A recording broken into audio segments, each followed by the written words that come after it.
How can a 21st century online social movement advance global health equity? This will be a conversation with best-selling author John Green, whose newest book, Everything is Tuberculosis, is on its third week as New York Times bestseller. Moderating this session is Carole Mitnick, Professor of Global Health and Social Medicine at the Harvard Medical School and Associate Epidemiologist at the Division of Global Health at the Brigham and Women's Hospital. I now invite our team guests to take the conversation forward. Thank you so much. Great. Thanks so much, Carole. Thanks, Louise and Carissa, for organizing the event. And what an honor to be here today with John Green. I think this conversation is going to be a little bit of a digression from what you've heard so far. I'm not sure it will so much be an antidote to the despair and misery as much as some hopeful opportunities and actions. I want to start with just kind of a global health origin story. So everyone in this room, and I think online, has a global health, or as I know you prefer to call it, John, human health origin story. My best friend from childhood would say that mine was because I was looking for a cause that spoke French. Upon graduation from college, I had studied political science and French. I had no useful skills, but I was deeply, deeply concerned about inequality in the world. And I thought, the only thing I can do is communicate in two of the languages of the colonial powers, English and French. So I'll go work on malaria in West Africa, was what I thought. And through a series of events that were unplanned, probably most transformatively, no, not probably, definitely most transformatively, meeting Paul Farmer, I ended up working on tuberculosis in Peru, and I didn't speak a lick of Spanish.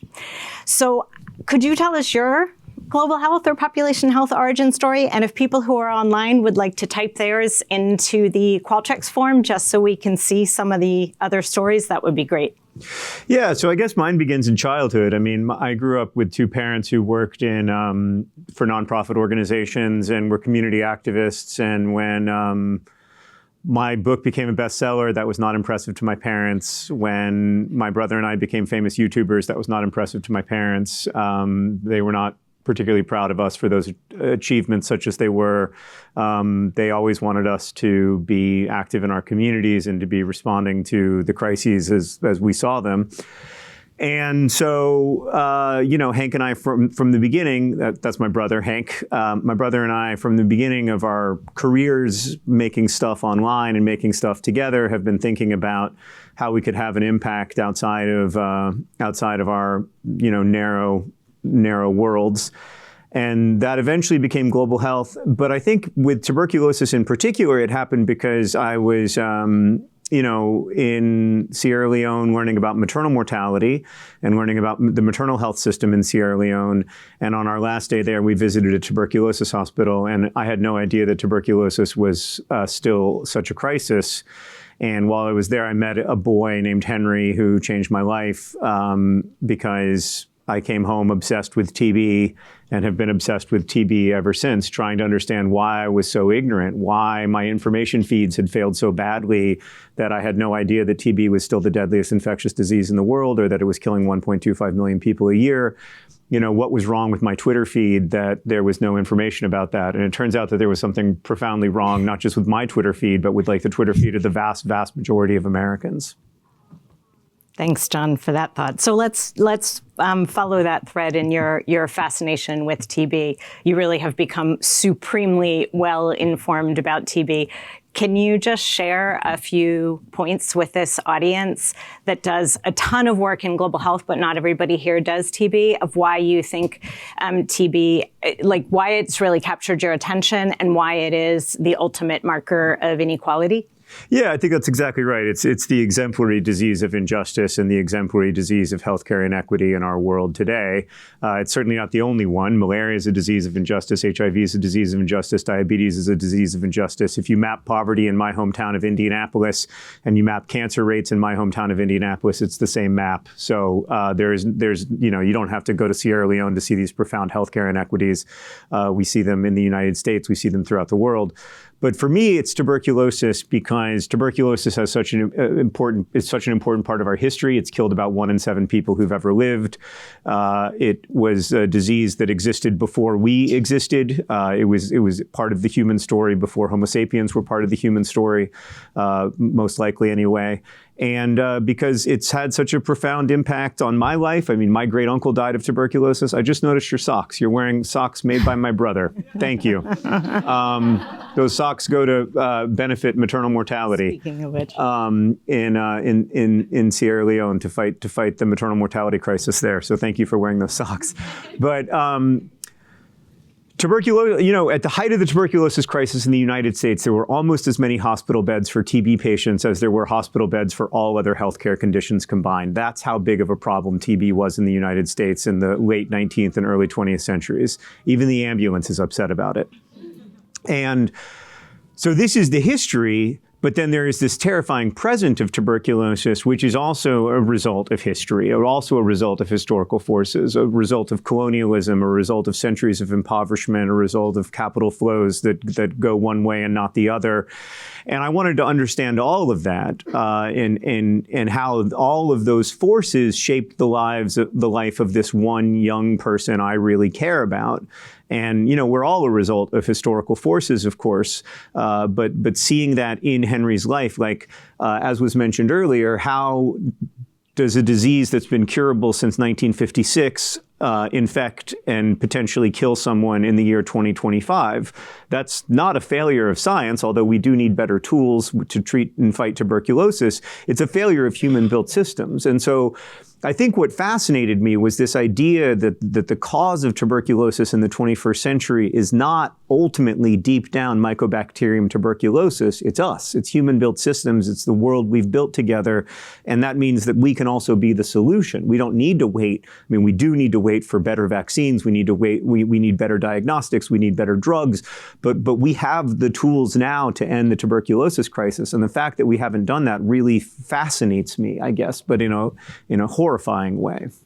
Yeah, and I think to hearken back to some of the last discussion around the importance of research, the point that you highlight about we can make enormous advances with the tools we have today. And I agree with you. I think we could eliminate tuberculosis with the tools we have today. It would take a lot longer than if we had new and improved tools. And so keeping the pipeline flush with tools is going to be critical to an end of this pandemic in, say, the next 25, 30 years. Yeah, and not to increase the number of bummers today, but one of the devastations of the way that we've cut back not just on global health funding, but also on research is that many of those tools that were right around the corner, including potentially a tongue swab test for tuberculosis that could be huge, better vaccine candidates. I mean, the only vaccine we have for TB is 105 years old and not particularly effective. I mean, that's an exaggeration. It's not at all effective except in preventing severe illness and death in some children. These tools are not as good as the tools we need, and we're on the cusp of better tools, and a lot of that funding has also dried up, which is just devastating for those of us who care about TB. But we're also seeing that with HIV. We're seeing it with malaria. We're seeing it with other diseases as well. Yeah. John and I are fresh off a plane this morning from DC, where we attended the 10th annual TB Hill Day in DC.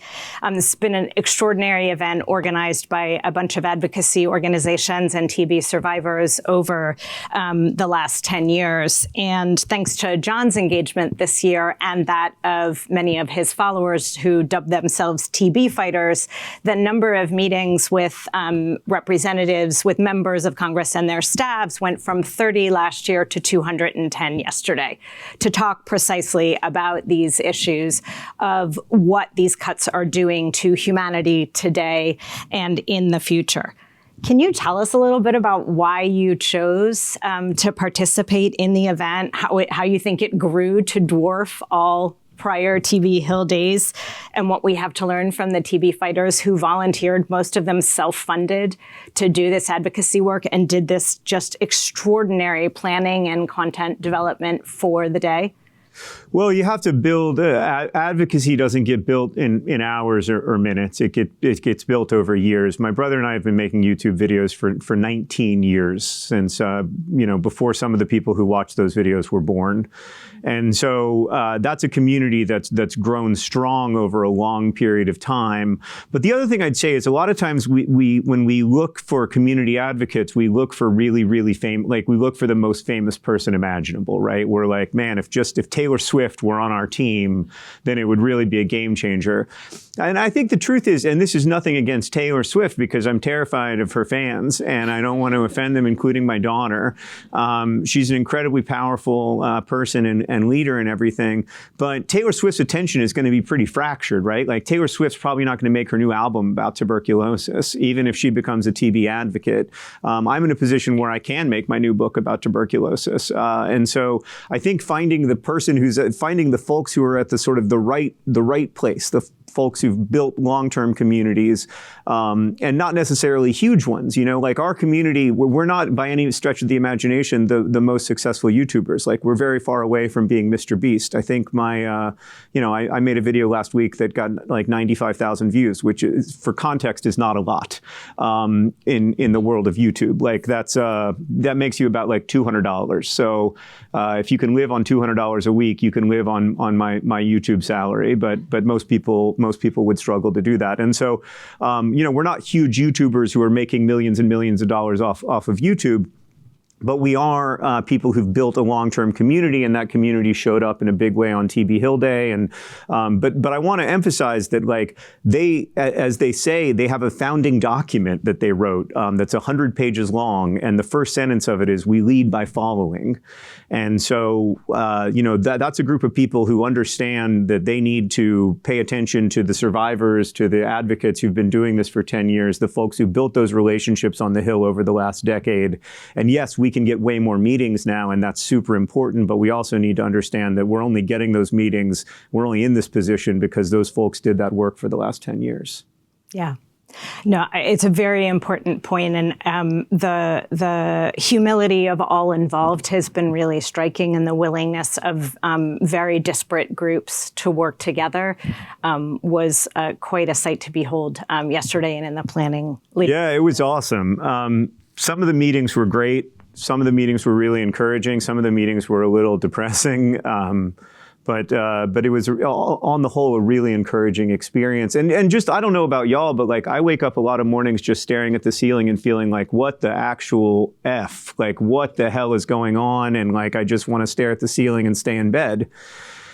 And that turns out, of course, not to be very effective. The problem with despair is that it's like a replicating bacterium. It only makes more of itself. And so my temptation, I've always been tempted by despair. I've struggled with depression throughout my adult life. And so my temptation is always to just kind of give into that and stay in bed and doom scroll until I, feel like going back to sleep again. And that, of course, is not the right strategy. And being in this room is a reminder that that's not the right strategy. So. And I think yesterday was a reminder as well. Yeah, and to speak to some of the earlier conversations about making our voices heard, about speaking to our legislators. This was just one step in a very long process, especially given that it was the first year of a new Congress and a Congress that seems to have abdicated quite a bit of its authority. That was a repeated message that we heard in meetings was, it's not in our hands, it's in the administration's hands, or it's in the judiciary branch's hands. And that included meetings on the Republican side of Congress. So that was, on the one hand, totally demoralizing. And on the other hand, it was a good reminder that we were there to begin to build relationships, to begin to offer resources for people. Yeah, hand out some copies of the United States Constitution that makes it very clear that that's not the case. So I want to go back to what you mentioned about the TB fighters' mantra of leading by following. And one of the things that I've noticed about you is, in addition to being a profoundly talented writer and vertical video sensation, with the skill of really using those platforms for change, more importantly, you're an extraordinary listener. And you've listened to and honored Henry Ryder's desires, the person whose experience you describe in your book for his family, his compatriots in Sierra Leone. You've talked about his YouTube channel, and he's promoting, he's advocating for improved water conditions. There are huge water scarcity problems in Sierra Leone, and you've really centered him in your advocacy work. And I've been with you on countless calls with TB activists, and you also just listen very, very deeply and thoughtfully. Can you, I guess, reflect a little bit on what you've learned learned about the movement for global health equity by listening, or maybe conversely, what you've learned about listening from the global health equity movement? Yeah, so much depends on whose voices we center. You know, I mean, Henry can't be here because he was turned down for a visa. Right. And that's often the case with people who live in impoverished communities. And so but I also can't speak for Henry. I have to find ways to lend him my megaphone. And I have to find ways to lend other people my megaphone. Is lend the right word, or am I actually still then holding on to the megaphone? He realizes mid-sentence. I think that's a very interesting question. That makes me feel like maybe I'm still clinging to the megaphone a little bit, which is something for me to think about.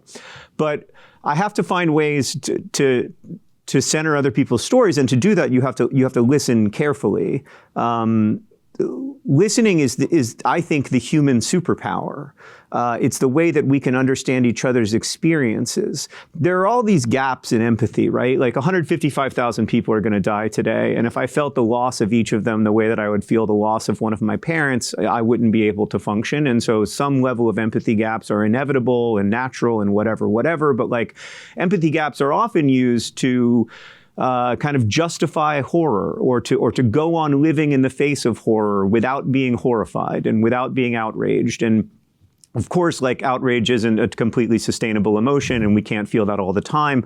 But it is very important to feel it. It is very important to understand that. And for me, listening, like reading, like other forms of shrinking the empathy gap, is a way to understand someone's experience with a little more clarity. The biggest bummer of being a person for me is that I'm stuck for the entire time that I'm here inside of this one skin-encased bacterial colony, and I can only see out of like one set of eyes, and I only have one consciousness and one set of experiences, and I have no idea what it's like to be you. I don't even know what it's like to be my children. Like, even the way I talk about them is in the context of me, my children, my spouse, my best friend. And so, you know, if you're talking about somebody in the context of yourself, like, you're not really imagining what it's like to be them with much clarity. And it's really hard to imagine what it's like to be someone else. But I think listening is the only kind of path that we have. I really appreciate that. We've got so much bacteria in us, Carole. It's very stressful for me. Do they listen too? Huh? Did bacteria listen? They think for us, which is messed up and upsetting. Yeah. I recently spoke, in fact, one of the TB fighters is a gut microbiome scientist, and she was talking to me, and yesterday, she was like, "You've got to start thinking about your microbiome differently. It is your friend, not your enemy." And I was like, half the cells inside of my body are not mine. Like, that is upsetting, and it should upset everyone. They're your friends. Yeah, well, we have to move on. We're talking about inequity. And we're going to continue on the storytelling part of it.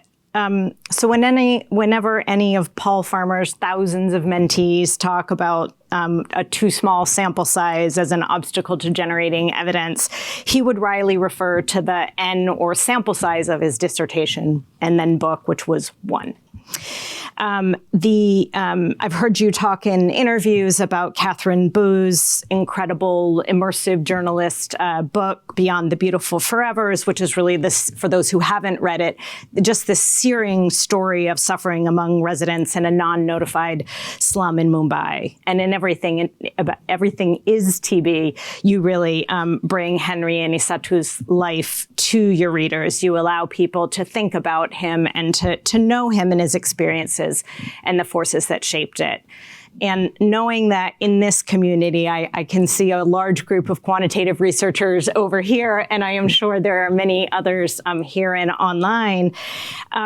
And these are people, we use quantitative data to try to tell stories of inequalities. Can you talk to us a little bit about why it's so important to use the personal stories and how that works for you better than than the numbers? Well, I have to say it's very important to have quantitative research. I mean, it's extremely important to know the numbers, right? Like and this is part of the current horror, I think, is that in many cases, it's not just that many more people will die of tuberculosis and malaria and cholera and other diseases.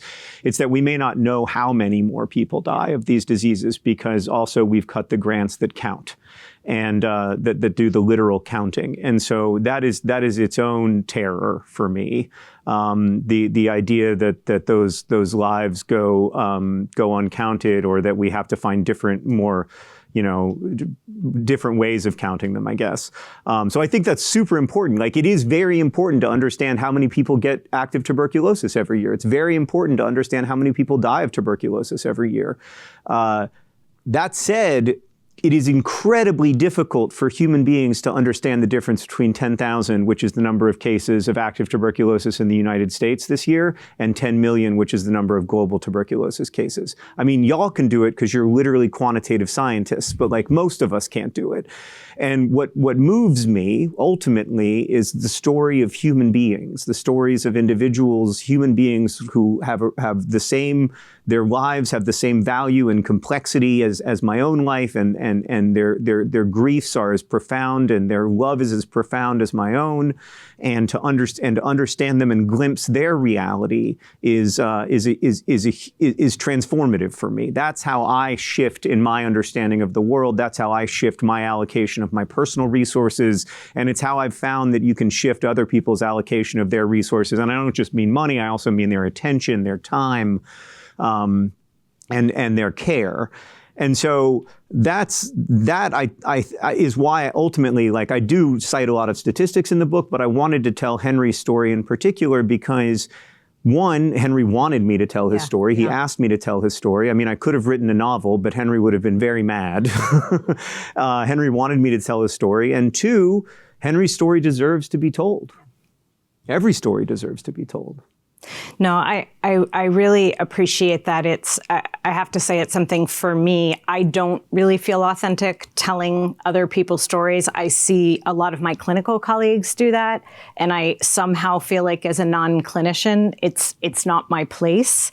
I'm still working on that. It's really hard though, Carole, because you also have to remember that, like, you're going to inevitably bring your own lens to it, and when that lens is also a colonial lens and also a global North lens. Yeah.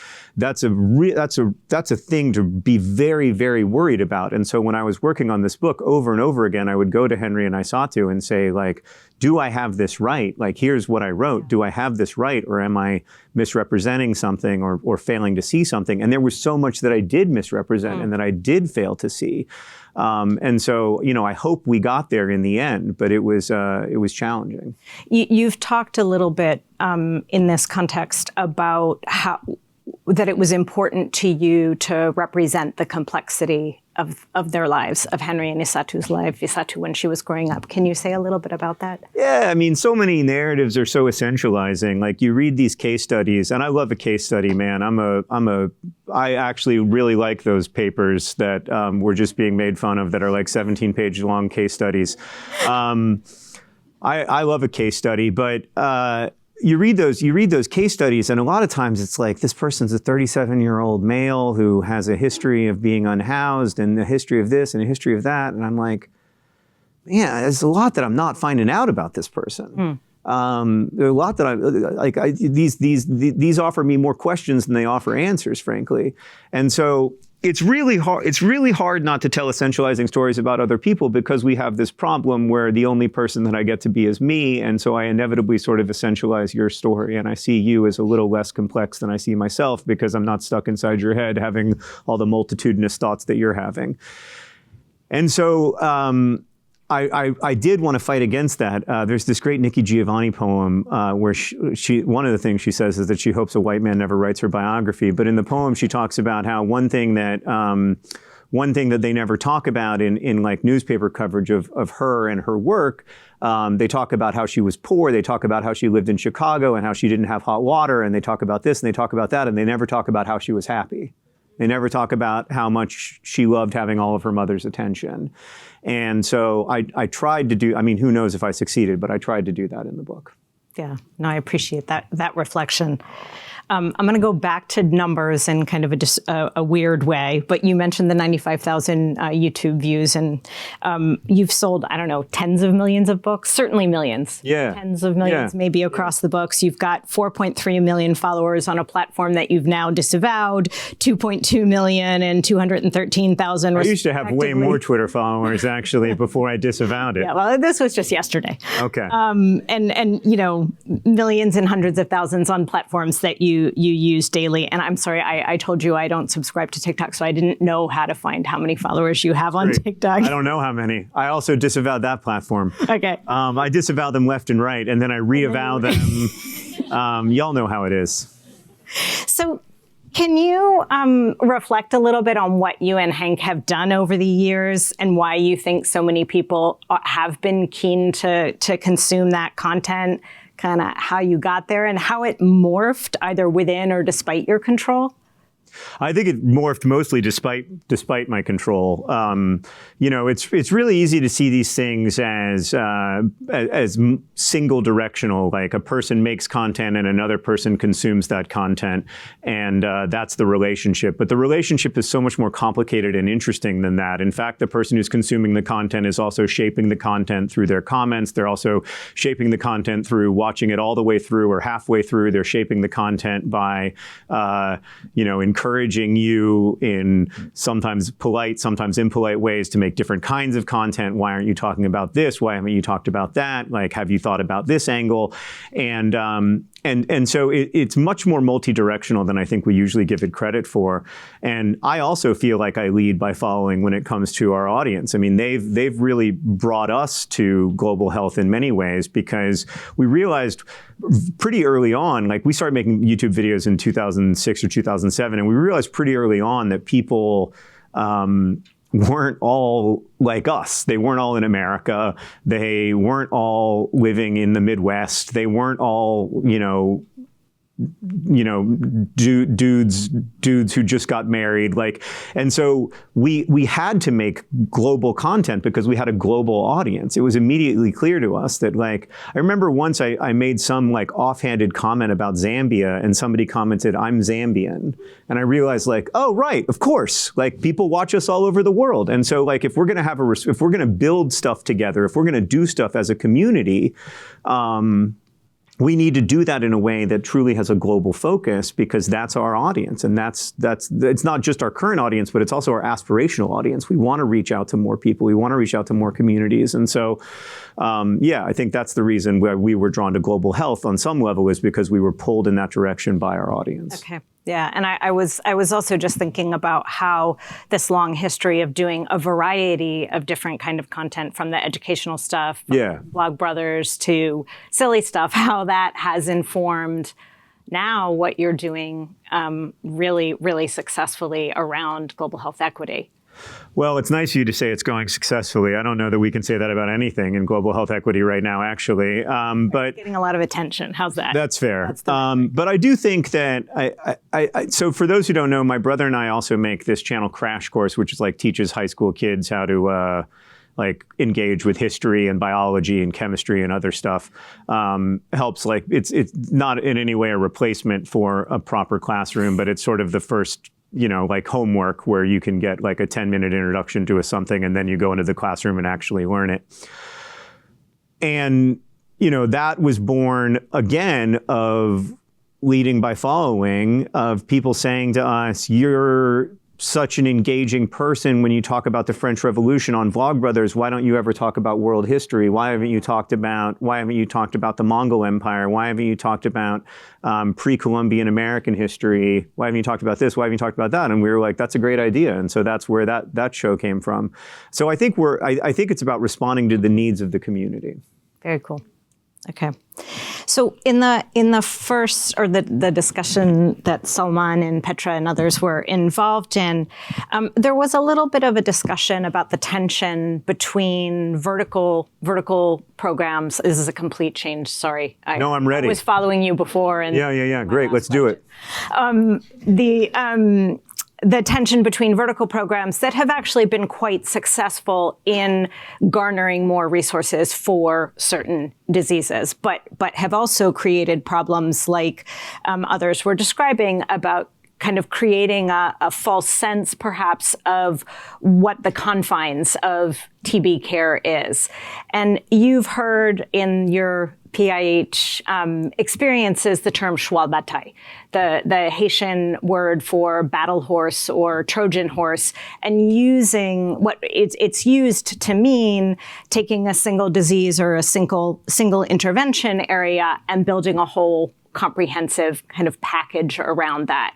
What have you seen to date in your work with TB that would help us to kind of bridge this TB as a vertical program to TB as a more integrated effort that could include the vaccine day for polio, for example, or the diabetes screening? I feel like asking that question is like asking the Karate Kid to give Mr. Miyagi advice, but I'll do my best. First off, I'd cite maternal health. So, we have a big project in maternal health that we've helped support, and the Partners in Health has helped support in collaboration with the Sierra Leonean Ministry of Health, which has been a remarkable partner to improve maternal health in the Kono district in Sierra Leone with a maternal center of excellence, a really exciting hospital and NICU that will transform the kind of care that's available in Kono. But we also have seen, as a result of that, now there's a functioning blood bank. Now there are operating rooms. Now there are more doctors. There's more kinds of OBGYN services available, including services for teenagers who aren't pregnant. So that's one sense in which it can be a Trojan horse. With TB, it can be a Trojan horse because I argue in my book that everything is TB. That TB is everything. TB is malnutrition. TB is HIV. TB is everything. And so when we saw in the United States, we reduced tuberculosis, the burden of tuberculosis in the United States by 90% between 1882 and 1945 with no drugs to treat tuberculosis. And we did that because people weren't as hungry and they didn't live in as crowded conditions, and their lives, their quality of life was better, and they were less likely to develop active tuberculosis. There were still hugely high rates of latent TB, but they were much less likely to develop active disease. And so we saw that by improving the quality of healthcare, the healthcare system, and improving the distribution of resources such that fewer people were hungry, we saw fewer tuberculosis even before we had the interventions that we needed to cure the disease. And so to me, that's reflective of the fact that when we build a stronger healthcare system, we see TB rates go down. But when we build If you can do vertical interventions for TB, they're just not as effective. Right. They're not as effective for TB, and they're not as effective for building the overall healthcare system. And so, to my mind, the most effective is, just like we heard earlier, the most effective strategies are the ones that strengthen the healthcare system and allow us to respond to tuberculosis as the kind of complex, multifaceted disease that it is. Yeah, and it's so true because people don't only have TB. They also have diabetes. You have to imagine the lives of people with TB complexly. And they have diabetes. They are very likely to be malnourished. I think of the 10 million people who are going to get sick with TB this year, over 5 million are malnourished. And so, and yet we act as if food is not medicine. We act as if food is somehow separate from the world of healthcare, and that food security is not part of our healthcare system. But like, if you've been hungry, you know that that's a health problem. All right, I'd love to open it up for questions in the audience here and online. Sure, go ahead. Hi, John. Thank you for centering empathy in the global health conversation. And I'm still kind of formulating my question, so forgive me. But just thinking historically to kind of the post-World War II era, where everyone kind of looked at each other and said, what have we done? And there was this kind of emergence of the UN and these initiatives for human rights and eradication of disease, and basically the idea that we should all care for each other. And I now feel that we're living in a time where human life has become cheap. And I'm wondering, I'm relatively young. So I'm wondering, has this always been the case, and how did we get here? And you've had some success, I think, centering Henry in your story and rehumanizing him in the conversation about eradication of disease. And we're seeing on social media some of the success in the midst of all this terror comes through humanizing people in, for example, conflict zones like in Gaza, for example. But then we also get to the point where you're seeing the same tragedy kind of over and over, and then it just becomes normalized. It's desensitizing. So my question is, how did we get here? Is this just like a normal course of empathy that kind of ebbs and flows over time? How do we rehumanize the global South? It's a loaded question, but I'd love to hear your... Yeah, thanks for the small question.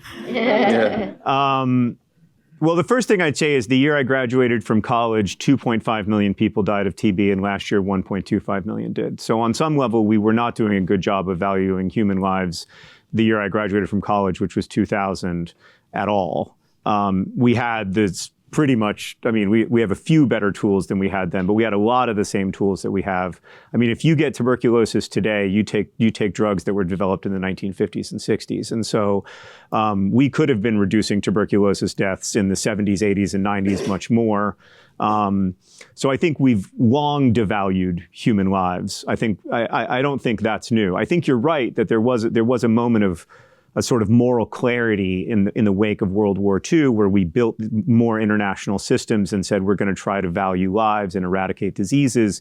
But we've always devalued the lives of impoverished and marginalized people. That is not anything new to the human story. That goes way, way back to agriculture, I think, to like the first cities. I think we've been doing that as long as we've been gathering in very large groups. I am very concerned that we are walking back a lot of that progress through desensitization and dehumanization of other people.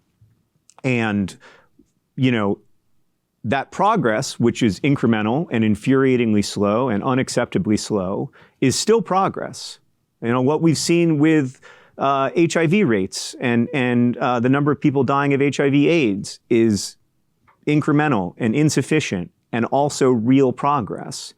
And my fear, and I don't think it's just a fear now, unfortunately, I think it's an inevitable reality on some level, is that much of that progress will be walked back. I think the most recent estimate I saw says that 2 years from now, we're probably going to lose 2 million people to TB instead of 1.25 million. Well, that's 750,000 human lives that, you know, every death from tuberculosis is optional. Every death from tuberculosis is a result of human choice. But that's 750,000 more lives that we're going to lose just because we're devaluing human life. And so I think your concern is real. But I also want to put it in the historical context that, yes, we've always been doing this, but we don't have to do it. And we know that we don't have to do it. And we know that we can understand that we live in one human world with one human health. We just need to build systems that are more equitable, that include more people, that, you know, and we've done that over history. You know, my great uncle died of tuberculosis in the United States in 1930. And when he died, you know, he died because he was poor. Like, he died because he was probably malnourished as a little kid. And that's probably why he got TB. And, you know, so he didn't make it. And we know that we can build systems that include more people, because we have a history of doing it. We also have a history of failing to do it, but we have a history of doing it. And so I really believe, and I know this is a little bit counter to the moment, but I believe that hope is the correct response to the miracle of being a person, to the like strangeness of consciousness, to our ability to imagine with some clarity what it might be like to be other people. I really believe that hope is the correct response to that, because and I realize that I'm saying this to you, a young person who's been through things that I never went through as a young person. And so it's easy for me, on some level, it's easy for me to say it, but I really believe it's right, not least because the alternative, cynicism and despair and using the shield of irony to protect yourself from all forms of harm and empathy, is not a good alternative.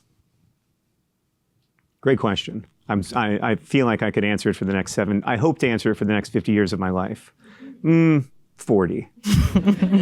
Thanks, John. I want to just add one element to Eric's call for AI to improve delivery is equitable delivery. Let's just add equity. Equitable delivery into that. Yeah, because it's great that we have AI that can read chest X-rays, right? But we need, and this was another question that was brought up earlier. We need to be able to disperse these tools much faster and much better than we're currently doing, so that when AI can be read by chest X-rays, or chest AI can read chest X-rays, that's not just happening in the richest communities in the world. It's happening at scale in the places where it's most needed. Thank you. Chris, are there any questions online? Yeah. So this is a personal question. Oh, geez. This was from a individual who is a band instrument repair technician. Cool. Who went to DC and met the two of you at a representative's office and senator's staff to discuss TB. And this audience member asks how we can mobilize even more people to become deeply invested in TB the way they have become. Yeah, I mean, it's not just TB. It's got to be everything, right? Like, we can't. The catastrophe of me being obsessed with TB would be thinking that TB is the only disease of injustice or the only cause of healthcare inequity in our world today. And so, for me, TB is a way in. It's a Trojan horse. Thank you. I don't speak French. Yeah. I certainly don't speak Creole. So you can get this one. I'm sure you can. Schwabatai? Schwabatai. There you go. Okay, I got there. So I think I think we have to focus on the idea of healthcare equity in a larger sense, not just on tuberculosis. But the way we get there is we move more people, and once they are moved, they become committed. I mean, that person 5 years ago was probably like me and just didn't think very much about tuberculosis, and now they're flying themselves across the country to go visit with their Senate and representatives offices and make the case for global health funding. Like, that is a journey that all of us can go on, and all of our families can go on. And yeah, if you have the megaphone, use the megaphone, but also all of us have a megaphone on some level. We all have family members. We all have our real life social networks. And it is astonishingly easy to get into the office of a congressperson and make the case. I mean, I was astonished by the fact, like, they'll just see you. They have to. It turns out that they work for you. And so that's what I'd say is get active and tell your friends to get active. We got at the last visit that I did yesterday. We actually got some deep learning from a longtime representative from the Deep South, who was really encouraging us to not only come to Washington, but also all of the members of Congress are now on a 2-week break, and to be showing up at their local offices now, and to be talking in your smaller networks, to be talking to your church communities. The constituent who was with us at the time has a walking group in the town where she lives. Talk to her walking group about it. So few of at least the Republican members of Congress at this point are having town halls. They don't want to hear any criticism, and so they're not having town halls. And we had a great suggestion from an activist at dinner last night to, intentionally ask them to hold town halls, call them, write them, ask them. If they say no, try a letter to the editor. Local papers are apparently looking for content because they have no content in print at this point. And if that doesn't work, hold a town hall without them, with like a dummy seat where the member of Congress should be. Classic Clint Eastwood move, if I recall correctly. I think Clint Eastwood did that once at the Republican National Convention, but he did it awkwardly. We could do it in a cool way. But I think the point is, like, not everybody has to buy a plane ticket to Washington, and there are lots of ways to do things in small numbers. And ultimately, like, we're moved in part by our social groups, our friend groups, like and so a lot of times we end up with friend groups that are sort of echo chambers. I know I have for the most part, but but we are moved by our friend groups and by personal experience. You know, it is different to hear from someone that their own that it's different to hear that my great uncle died of tuberculosis than it is to hear that he didn't. It's different to hear that my friend Henry lived with multi-drug resistant tuberculosis needlessly for 7 years than it is to hear that he didn't. So I think those stories matter. That's great. Sheila, please go ahead. Thank you very much. It's great listening to you. Yeah, a white man telling that story. And yeah, I like that perspective because I had a white man write about me in a way that Americans got interested, as in the #1 ladies detective agency. Mm-hmm. Now, I'm trying to see how do I convince you to write about neglected tropical diseases, which I call diseases of neglected people. Yes. And which are going to rise because of climate change. So how do you foresee that? Thank you. Maybe that's my next book.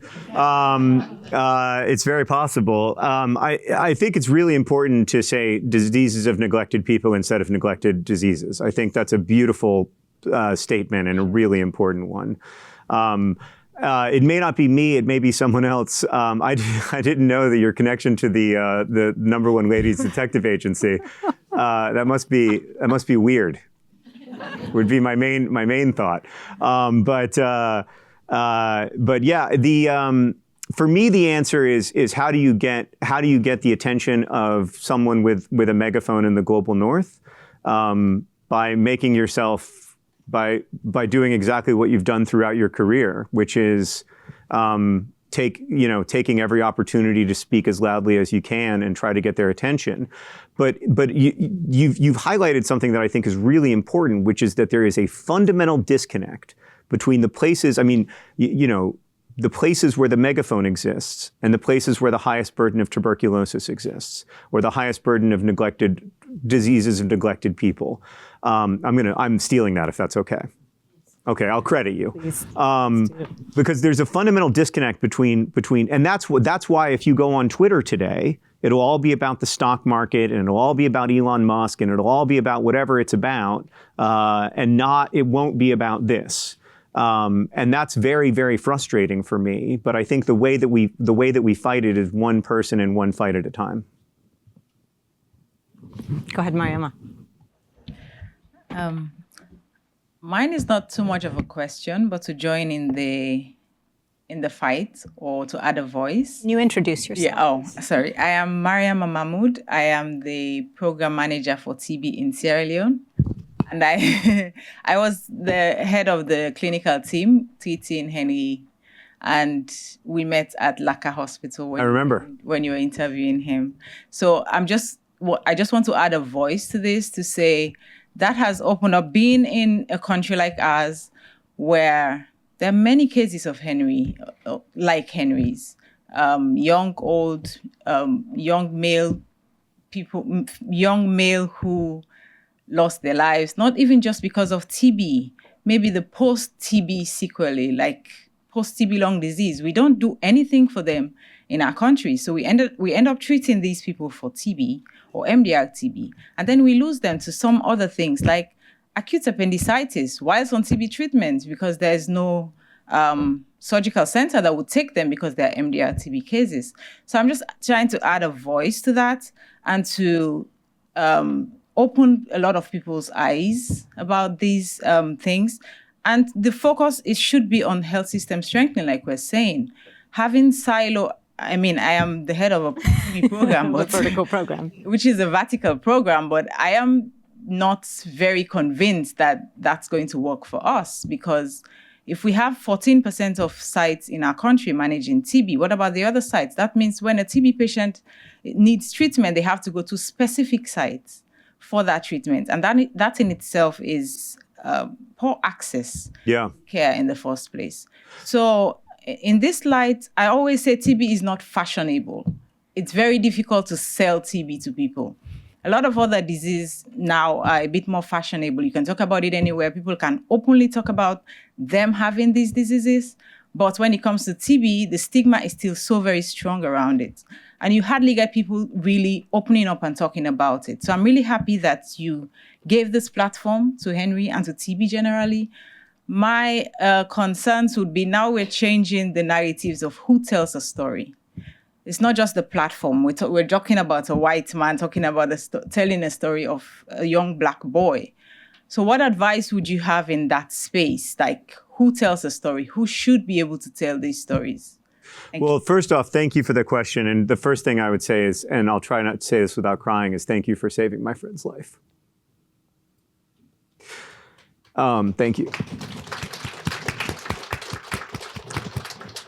But also, I think that's a very important question. How do we not just, and this goes back to when I casually said, lend the megaphone as if I owned the megaphone. How do I decolonize my mind a little more to understand that I don't own the megaphone, and that I can give the megaphone, not lend it, or that someone else can have the megaphone because maybe it isn't mine at all. You know, it's just a megaphone that I lucked into through privilege and through the structures of the social order in which I live. And so I think that's a really important question. And I suspect I'm probably not the person to answer it, but I think for me, that's about amplifying Henry's voice directly. So sharing Henry's YouTube channel, sharing Henry's TikTok channel, sharing Henry's writing. I mean, Henry is a wonderful poet himself. And so, you know, that's about, and I try to do that, but I need to try to do it more. Thanks, Mariama. So I think we're out of time. I just by way of wrap up, Ophelia Dahl, one of the co-founders of Partners in Health, who's here today, reminded me recently of a memo that Paul Farmer wrote to the team at Partners in Health and the whole global health delivery partnership in 2006, 2008, at another time of economic crisis. And it was not as deep and dire as now, but the memo was entitled Pessimism and Optimism in Economic Crises. And the basic theme of the memo was when everybody else is in retrenchment mode, when everybody else is pulling back, those of us who are invested in equity have to actually double down and do even more. And this is not a time to be settling for less. And it may mean we've been talking about some really uncomfortable partnerships that we would not have previously considered, but it may be time to consider some of those new things, some reform in the ways we've been doing this work, but certainly not to pull back. You want to add anything to that? Amen. Thank you all.